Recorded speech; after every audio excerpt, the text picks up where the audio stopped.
One of the biggest questions I get about the app for documenting, for anybody who doesn't understand what I'm talking about, I built an app for documenting your family court battle so that you can make preparing for court easier, getting information to your lawyer easier, and the link for that is in my bio.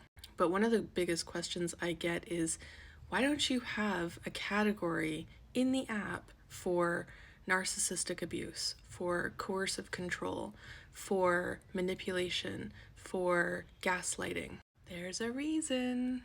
If you've been following me long enough, you know that I'm child focused and I'm always challenging you to step out of your own shoes and into your child's shoes. All of those terms that I put out there are very focused on you versus the other parent. What is happening to you?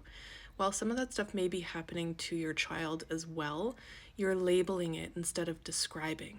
So when you're documenting, you always want to be talking about the co-parenting bucket and the parenting time bucket. Those two buckets are what the court can make decisions on. Of course, there's a financial bucket as well, but we don't talk about that here much. So when we're talking about coercive control, narcissistic abuse, all this kind of stuff, we need to really put those labels aside and sort of start talking about what is happening. Describe the incident. Describe the incident and then put it in one of those two buckets. I'm going to challenge you guys to get away from these labels, because you can say, well, there's coercive control, post-separation abuse, all of these labels, and you will lose the professionals because they need to understand exactly what's happening. They need to understand on a descriptive level what is happening. If you don't give them the incident and describe it without the analysis, they're going to gloss over perhaps, even if they are very with it and they get those labels and they know what they mean, they know how it negatively affects the child or the co-parenting relationship.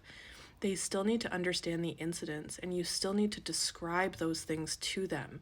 If you just show up and start with all of this analysis, oh, it's coercive control, it's this, it's that, you're actually taking away from their job, which is that. Their job is to decide and do the analysis. Your job is to bring the symptoms of the problem to them. So I don't have those labels in the app on purpose. The labels, the categories that are in the app are carefully selected and carefully worded to be child focused. That's all. Happy documenting.